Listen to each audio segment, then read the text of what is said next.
continuación vamos a hablar sobre algunas de las normas internacionales de contabilidad. En primera instancia tenemos la NIC 37, la cual conversa sobre provisiones, pasivos y activos contingentes. Los pasivos y activos contingentes se pueden interpretar de la siguiente manera. El pasivo va a actuar como una obligación para la empresa, la cual se puede cumplir mediante el uso de un factor económico o no, mientras que el activo se va a interpretar como un evento previsto o de improviso para la empresa. El término de contingencia se le atribuye tanto a pasivos como activos que no han sido reconocidos en el estado financiero de la empresa, hasta el momento que ocurran al final del periodo, en otras palabras, obligaciones presentes o posibles. Seguidamente tenemos lo que es atender una obligación, creada por los sucesos del pasado, que conlleva un pago de costos inevitables exigidos por la ley, en el momento que una empresa se involucre en un gasto mayor que los ingresos o beneficios de la empresa. Esta se presenta y se define con las circunstancias y eso es a lo que llamamos un contrato oneroso. Seguidamente tenemos los que son las estimaciones, que básicamente son los actores principales para el desarrollo de un estado financiero. Las estimaciones son importantes para destinar un monto específico del importe económico y su importancia va a radicar en que se volverá una herramienta para el juicio de la gerencia al proporcionar un pronóstico del desembolso de la empresa. Es por ello que esta debe ser lo más acertada posible y evitar la sobrevaloración o la infravaloración. Tenemos lo que es el valor presente. El valor presente va a ser el valor del bien, de un activo, de un pasivo o de alguna transacción, el día que se realice, que se revalúe o etc. Y los sucesos a futuros, los cuales nos van a ayudar también a prever algo que pueda pasar, que sus depreciaciones, su utilidad dentro de la empresa o etc.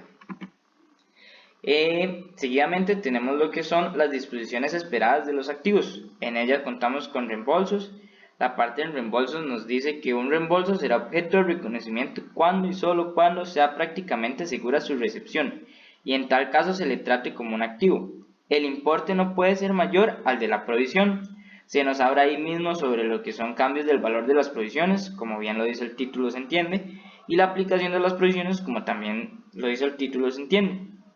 Seguidamente de eso vamos a tener lo que son aplicaciones de las reglas de reconocimiento y medición.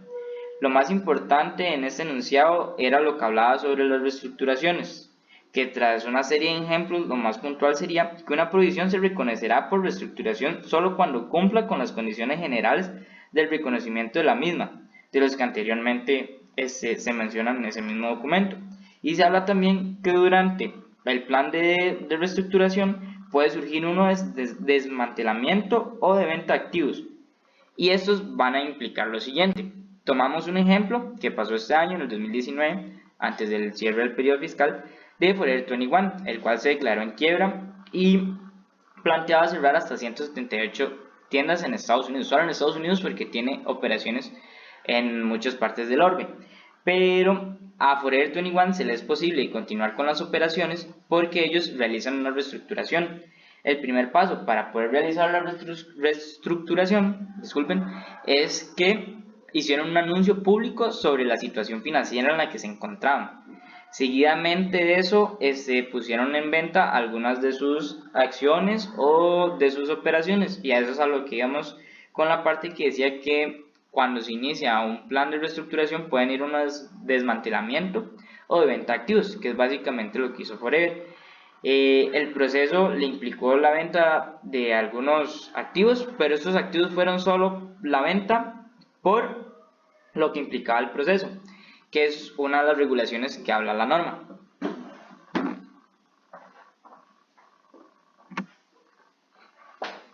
Ahora bien, se va a hablar de la NIC 33, titulada Ganancias por acción. Bueno, primero se va a hablar sobre algunos conceptos básicos. Entonces, las ganancias por acción básica, esta ganancia es la que se genera cuando hay una ganancia, valga la redundancia, por una venta en el mercado público. Se le conoce también como común u ordinaria. Ganancias por acción diluida. Acá, la medida de participación de cada acción ordinaria debe tener el mismo desempeño en la entidad. Para poder conocer la ganancia diluida hay que tener un ponderado de las acciones ordinarias. Luego, en acciones de emisión condicionada, estas son acciones ordinarias emitidas por el desembolso de un banco u otra aportación mientras se cumplan con los acuerdos establecidos. También están los contratos que pueden ser liquidados con efectivo o con otras acciones ordinarias. Esto es de elección de la empresa a la que se le tiene que cancelar la deuda. Luego, hay varias secciones de la norma que se pueden comparar en realidad con aspectos de la vida real. Por ejemplo, absolutamente nada en la vida es eterno, todo permanece en un constante cambio. Nos parece que la norma entiende esto y por eso explica cómo las acciones cambian, ya que pueden aumentar o disminuir. Pueden incrementar como consecuencia de capitalización de ganancias, de emisión gratuita o desdoblamiento de acciones, y pueden disminuir por consecuencia de agrupación de acciones. También menciona cómo llevar a cabo estos ajustes retroactivos y bajo qué circunstancias aplicarlos. Para cualquier negocio u organización, por más pequeño que sea, es necesario presentar cada cierto tiempo un informe contable, donde se establezcan las finanzas de la entidad, sus movimientos y se explique por qué hay esa cantidad específica de dinero para esa fecha. Aquí nos referimos a dinero no solo a caja y bancos, sino a cualquier activo, pasivo o patrimonio que represente dinero, tales como las acciones, el inventario, entre otros. Depende de cada organización, pero por lo general se realiza al final de cada año con el cierre del año fiscal, o sea, el 30 de septiembre.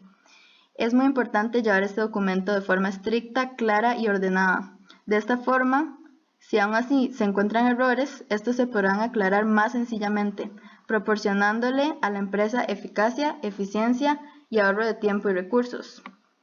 Esta norma contiene una sección titulada Presentación, donde justamente explica cómo presentar las ganancias por acción, tanto básica como diluida, en este estado de resultado integral.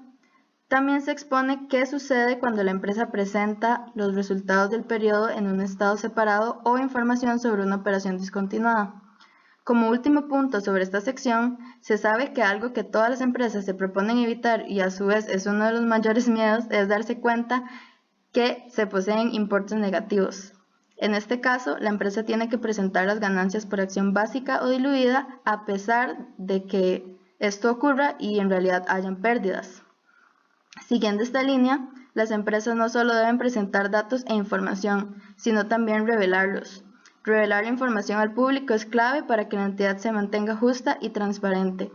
Esto más aún si el público ha invertido su dinero para contribuir con la entidad y su funcionamiento, tales como los accionistas. Esto le generará a la empresa una imagen de responsabilidad y legalidad, lo que la coloca en un mejor puesto, la hace más competitiva y atraerá mayor cantidad de posibles accionistas.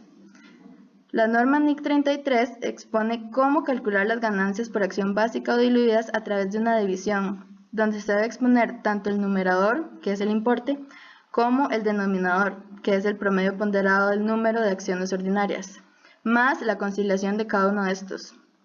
La administración y la contabilidad van de la mano.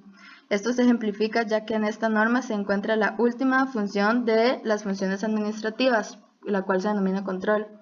Se evidencia específicamente el control posterior, también conocido como teoría de contingencias, la cual visualiza posibles escenarios del futuro de manera que no se le tome por desprevenido en el presente.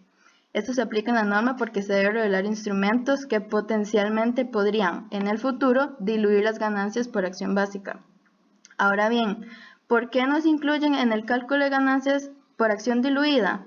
Porque durante los periodos sobre los que se informa tienen efectos antidilusivos. Esto advierte a los contadores, administradores e interesados en esta norma que las acciones no siempre tienen los mismos efectos. Cabe recalcar que esta sección enlista 6 transacciones, junto con su descripción, que ocurrieron después del periodo en el que se informa, que han cambiado significativamente en número de acciones y que la empresa debe revelar.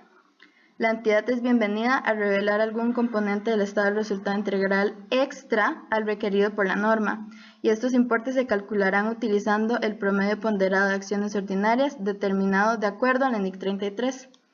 Para mantener el orden del registro de acciones, es necesario conocer cuál es la fecha de vigencia de la norma. Esta se aplica para los periodos anuales que se comenzaron después del 2005. Esta es otra de las razones por las cuales es importante estar consciente no solo del presente y del futuro de la empresa, sino también del pasado. Se dice que aquel que conoce el pasado no comete el mismo error 2 veces. Muchas gracias.